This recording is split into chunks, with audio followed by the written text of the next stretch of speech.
पीले दांत वाली बहू। रंजना कभी ब्रश नहीं करती थी। उसे कितनी बार उसके माँ बाप ने डांटा, लेकिन उसका कोई असर उस पर होता ही नहीं था, जिस कारण से उसके दांत पीले पीले हो जाते हैं। शादी के बाद अरे बहू, वैसे तो तुझ में कोई कमी नहीं है, पर तेरे दांत इतने पीले कैसे हैं बेटा? कैसे मतलब? कोई सर्जरी थोड़ी ना कराई है। वो तो क्या है ना, मैं ब्रश नहीं करती थी तो पीले हो गए। अब क्या करूं? आप कहें तो लाल करवा लूं या फिर काले? यार ये क्या है, क्यों माँ से लड़ रही हो? लड़ रही हूँ? अरे मैं लड़ रही हूँ या ये बोल रही है कि दांत पीले हैं, पीले। अरे तपस्या थोड़ी ना की है इन्हें पीले करने के लिए। बकायदा ब्रश नहीं किया है 20 साल तक, तब जाकर। छी, कैसी बात कर रही हो? ये उस वक्त तो पीले नहीं थे जब हम लोग तुम्हें देखने आए थे। अरे तब साफ करवा लिया होगा डेंटिस्ट के पास जाकर। अब देखो कैसे पीले पीले लग रहे हैं। रंजना सास की तरफ गुस्से से देखती है। फिर शुरू हो गई पीले पीले पीले। अरे पीले तो तब भी थे जब मेरे हाथ का रसगुल्ला उड़ा उड़ा कर खा रही थी और बोल रही थी, लड़की नहीं गुणों का खजाना दे रहे भाई साहब आप। खैर, अब वो लोग करते भी तो क्या करते, पीले दांत वाली बहू पल्ले पड़ी थी तो झेलना तो था ही। एक दिन कीर्तन में रंजना गाना गा रही थी। अरे कमला बहन, माँ का द्वार है, यहाँ तो सब शुद्ध होकर आते हैं, फिर अपनी बहू को ब्रश भी नहीं करवाती तुम। दूर से पीले पीले दांत भक्ति में बाधा उत्पन्न कर रहे हैं। अरे कोई 2 साल की बच्ची थोड़ी ना लेकर आई हूँ मैं बहू बनाकर। अच्छी खासी लड़की है, अरे कैसे करवाऊं ब्रश? ये तो उसे खुद करना चाहिए ना। अब माँ बाप तो इसके जैसे तैसे निपटा दिए, ये नहीं सोचा कि सास कैसे संभालेगी। सास बहू को लेकर घर आ जाती है, लेकिन सोच लेती है कि अब इसे लेकर कहीं नहीं जाएगी। अगले रोज बहू कहती है, अरे क्या हो गया, मंदिर नहीं जाना क्या? कीर्तन का वक्त हो रहा है। मेरी मधुर वाणी से कान्हा जी जागते हैं और सोते हैं।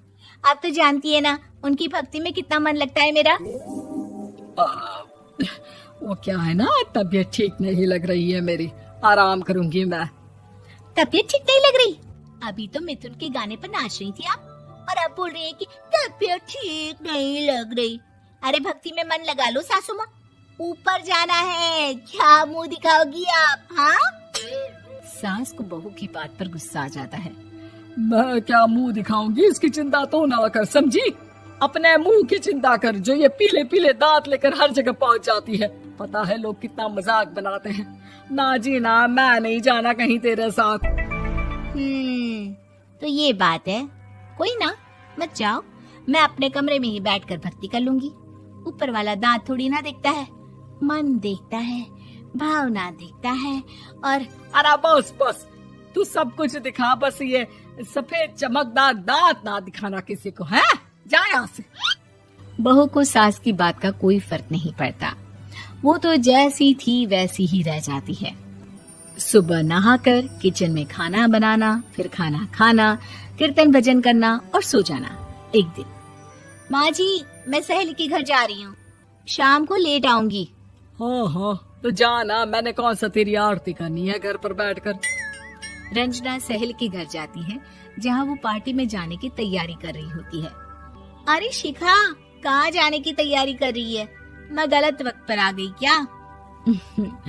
अरे नहीं यार, उल्टा सही वक्त पर आ गया।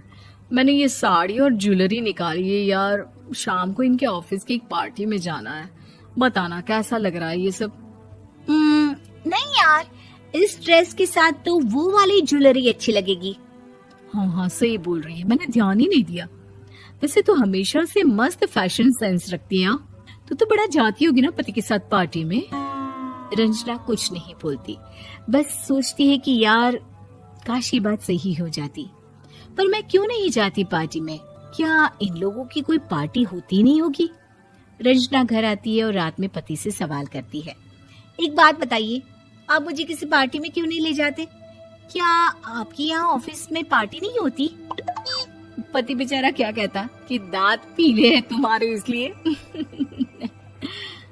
अरे कोई पार्टी होती नहीं हम लोगों के ऑफिस में, तो कहाँ से लेकर जाऊं? और मार्केट, मॉल, कहीं वीकेंड घूमना, कहीं तो। अरे यार, सारे हफ्ते में एक छुट्टी मिलती है, तो सोचता हूँ कि आराम ही कर लूं। क्यों? रंजना मन मार के रह जाती है। पहले कभी सास के साथ मंदिर जाया करती थी, लेकिन वो भी सास ने ले जाना बंद कर दिया। घर बैठी बैठी रंजना बोर हो जाती है।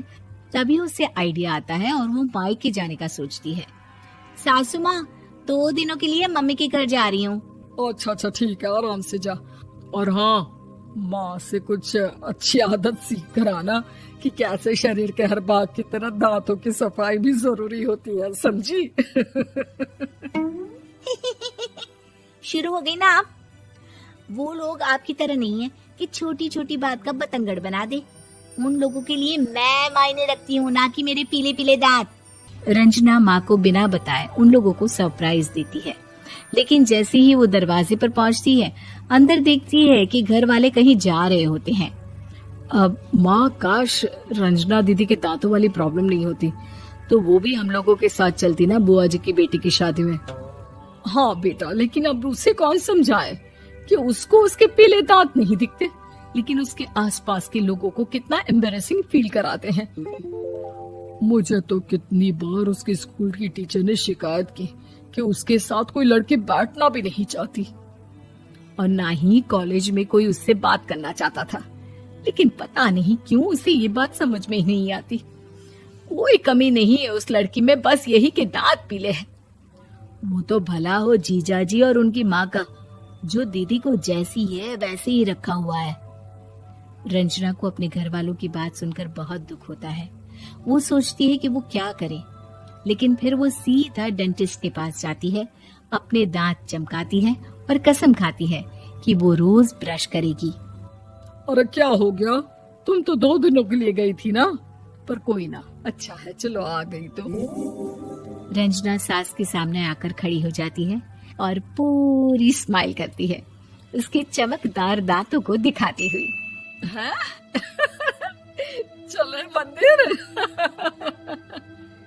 माँ, मुझे माफ कर दीजिए, मैंने आप लोगों को बहुत एम्बैरेसिंग फील करवाया। मैं आज से रोज ब्रश करूंगी।